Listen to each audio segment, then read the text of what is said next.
الحمد لله والصلاة والسلام على سيدنا محمد وعلى آله وأصحابه أجمعين.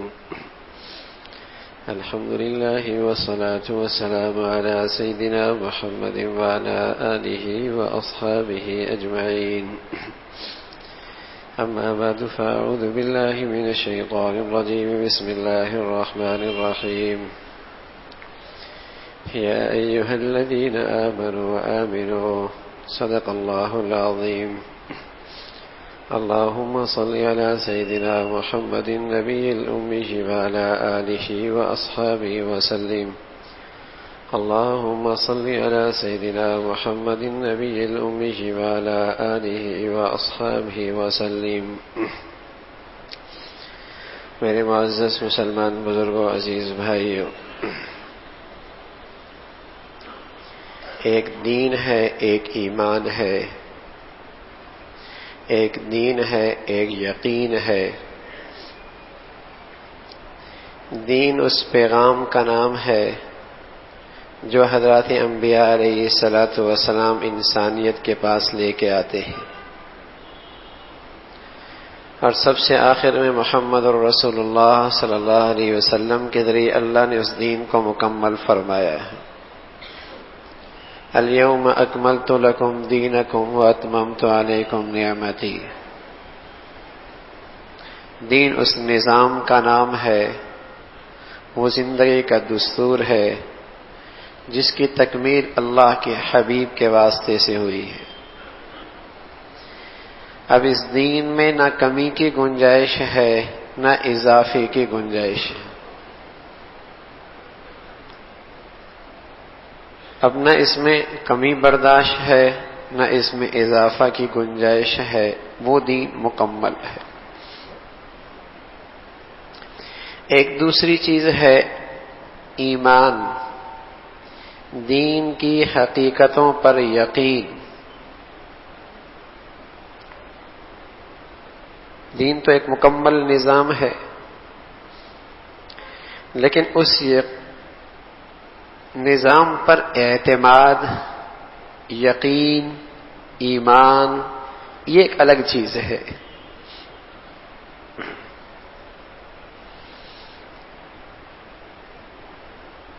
اللہ کا نبی دنیا میں تشریف نہیں لائے تو پہلے بھی دین کی کچھ شکلیں موجود تھی. نماز تھی اپنے انداز کی، حج بھی ہو رہا تھا اپنے انداز کا، لیکن جو چیز ان کی زندگیوں سے بالکل ختم ہو چکی تھی وہ ان دین کی حقیقتوں پر ایمان ختم ہو چلا تھا.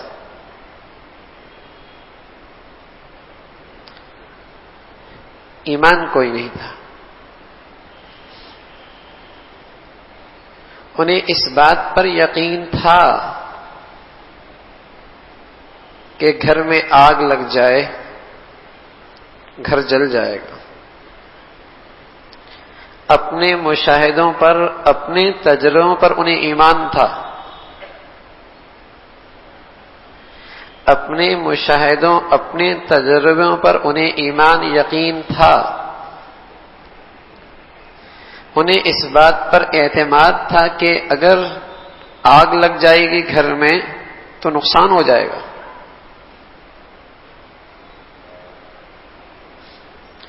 انہیں طبیب اور ڈاکٹر کی بات پر اعتماد تھا، اللہ کے رسول کی بات پر وہ اعتماد نہیں تھا. اگر انہیں یہ کوئی کہہ دیتا کہ تمہارے بچے نے زہر کھا لی تو اپنے تجربے اور اپنے مشاہدے کی بنیاد پر اسے بہت بڑا خطرہ زندگی کے لیے سمجھتے تھے.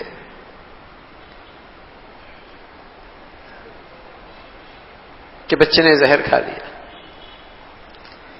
لیکن کوئی ہلاکت کی ایسی چیز جو اللہ نے بتائی ہو، اللہ کے رسول نے بتائی ہو، وہ چیز انہیں فکر مند نہیں کرتی تھی. ان پر یہ دنیا کی زندگی چھائی ہوئی تھی. اس کے لیے ہر خطرہ انہیں بے چین کر دیا کرتا تھا. آخرت کی زندگی سے ان کا کوئی سروکار نہیں تھا. آخرت کی زندگی کے لیے کوئی چیز خطرہ بن رہی ہے تو ان کے اندر فکر مندی نہیں پیدا کرتی تھی وہ چیز. اگر یہاں اعلان کر دیا جائے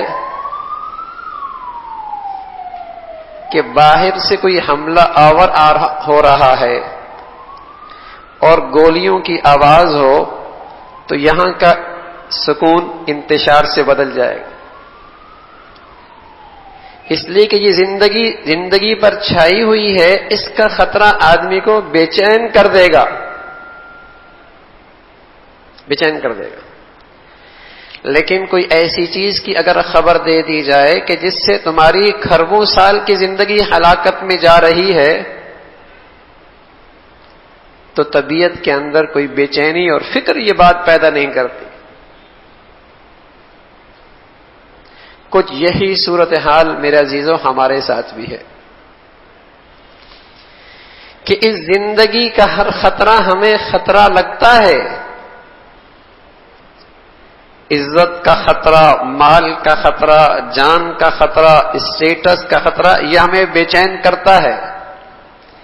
اس لیے کہ یہ زندگی ہمارے اوپر چھائی ہوئی ہے، اس نے ہمارے اوپر قبضہ کر رکھا ہے. لیکن کوئی ایسی چیز جو اللہ نے بتائی ہو، اللہ کے رسول نے بتائی ہو کہ اس سے تمہاری ہمیشہ کی زندگی خطرے میں، ہمیشہ کی عزت خطرے میں، ہمیشہ کی کامیابی خطرے میں، تو وہ ہمارے دماغ زندگیوں میں حرکت نہیں پیدا کرتی. اس سے ہمارے دلوں پہ کوئی حرکت نہیں آتی. حضور علیہ الصلوۃ والسلام ہیں جب سب سے پہلے اپنی قوم کو دعوت دینے کے لیے آئے تو ایک پہاڑ پہ کھڑے ہو گئے.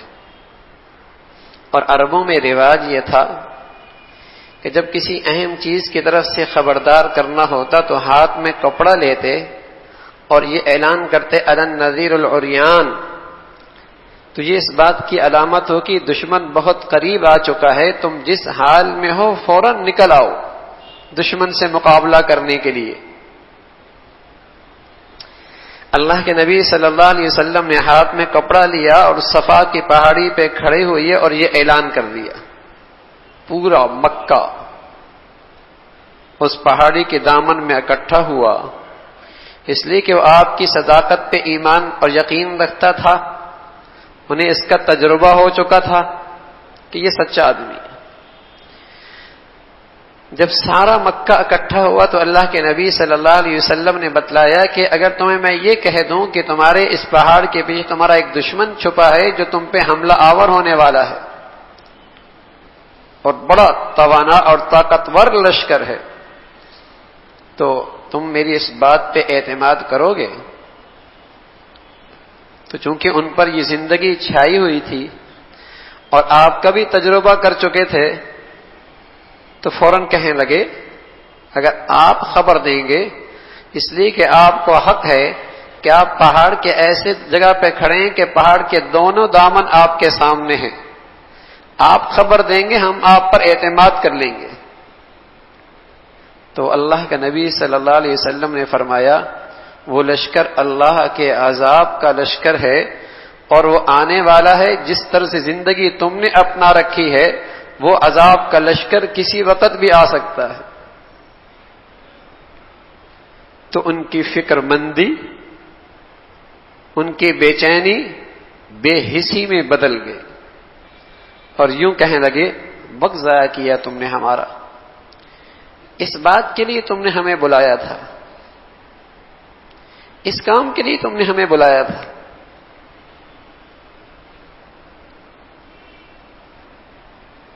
اس چیز کے لیے تم نے ہمیں دعوت دی تھی.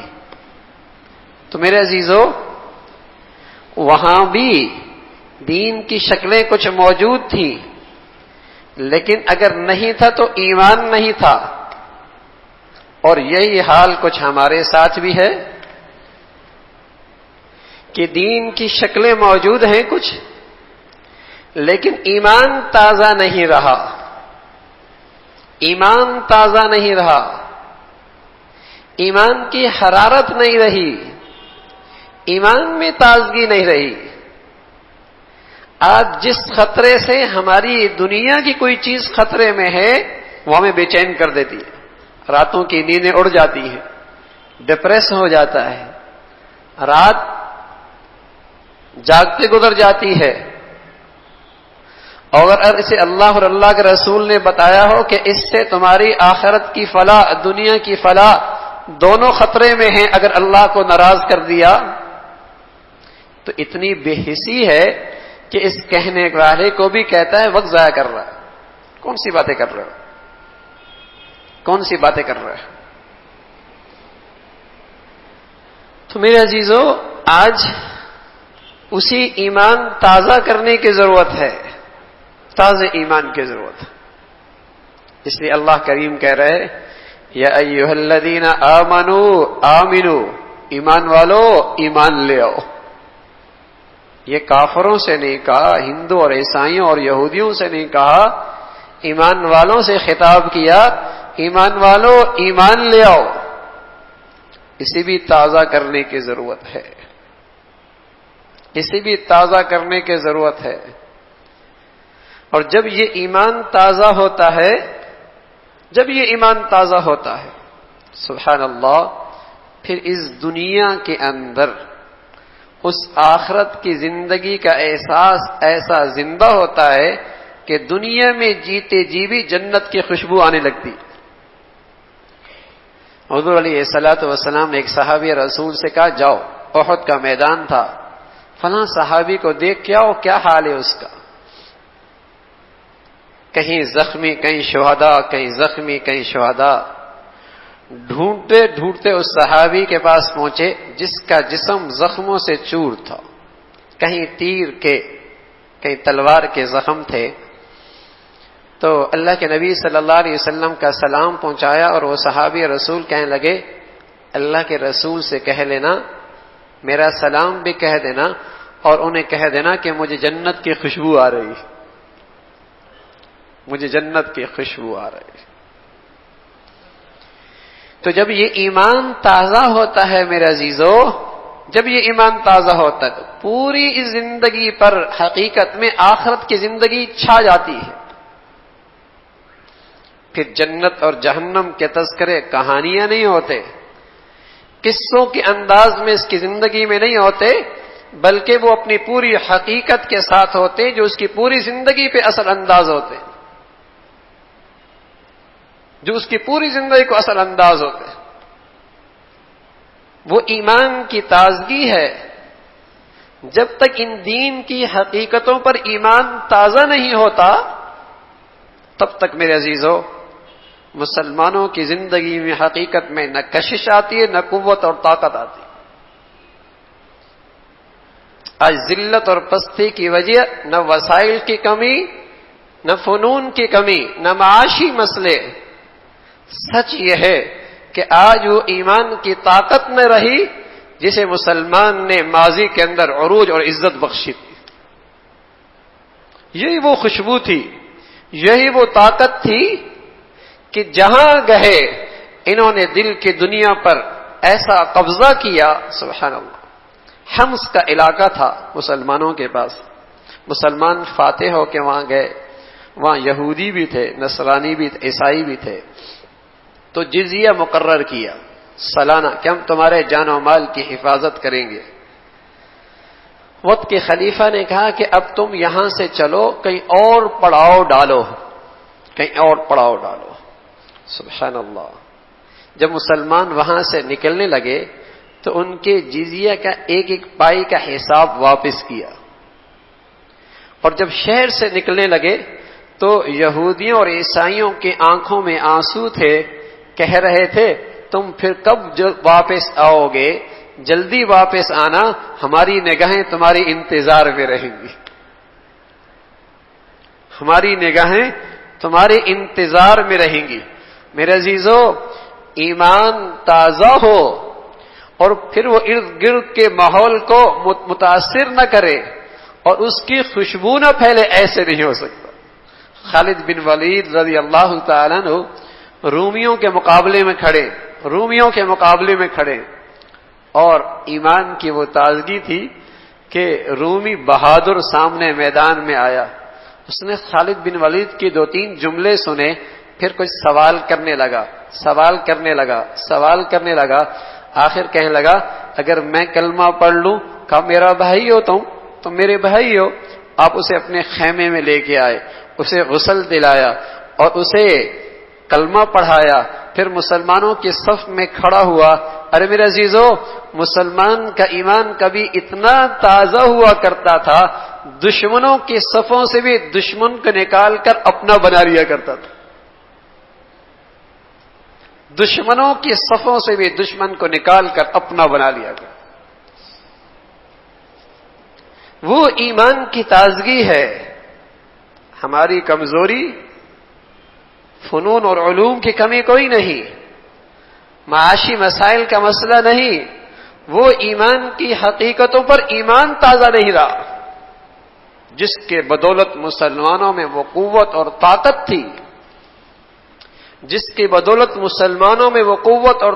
تھی، کہ بظاہر ان کے تلوار پر پرانے کپڑوں کی چتڑے لپٹے ہوئے اور ان کی تلواروں میں وہ طاقت نہیں تھی، لیکن حقیقت میں وہ تلواروں کے زور پہ نہیں مقابلہ کیا کرتے تھے، ایمان کی طاقت پہ مقابلہ کیا کرتے تھے۔ ایران کے دربار میں گئے، سواری بھی ٹھنگنی سی، لیکن اس ایمان کی تازگی سے وہ اندر قوت ایسی، طاقت ایسی، بہادری ایسی، حوصلہ ایسا، شجاعت ایسی، مجال ہے مرعوب ہوں، انہی کے قالینوں پر سواریوں کے ساتھ داخل ہوئے اور اپنا نیزہ ان کے تخت پہ گاڑا اور وقت کے رستم سے کہا جو ان کا سپر سالار تھا، آداب مذاکرات یہ ہے کہ یا ہمیں بھی میز پر بٹھاؤ یا خود بھی ہمارے سامنے کھڑے ہو، مذاکرات برابری کے سطح پہ ہوں گے۔ بظاہر وہ بوسیدہ لباس والے، پھٹے پرانے کپڑے پہننے والے اور اونٹ کا گوشت سوکھ کر کھانے والے، اور جسے کہیں کہ جن کی زندگی بظاہر خستہ حالت، سواریاں خستہ حالت، لیکن ایمان کی تازگی نے ان کے اندر وہ قوت اور حرارت پیدا کی تھی کہ اس وقت کا کسرا کا سپر سالار لرزہ بر اندام تھا ان کے سامنے۔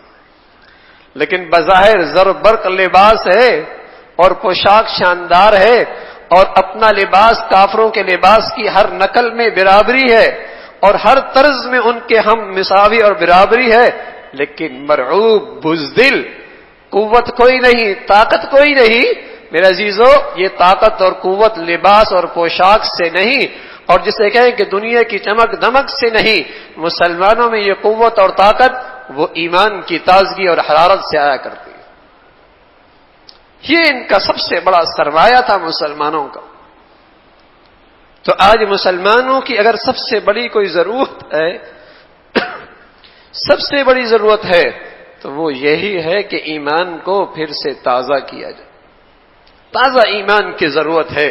یا ایھا الذین آمنوا آمنوا، ایمان والو اپنا ایمان تازہ کرو، پھر اس دنیا کے غم نہیں ستائیں گے، پھر اس دنیا کی فکریں لے کر نہ سوئے گا نہ اٹھے گا۔ سبحان اللہ، پھر ایک ہی فکر سوار ہوگی، آخرت کی زندگی میری کیسی کامیاب ہو جائے۔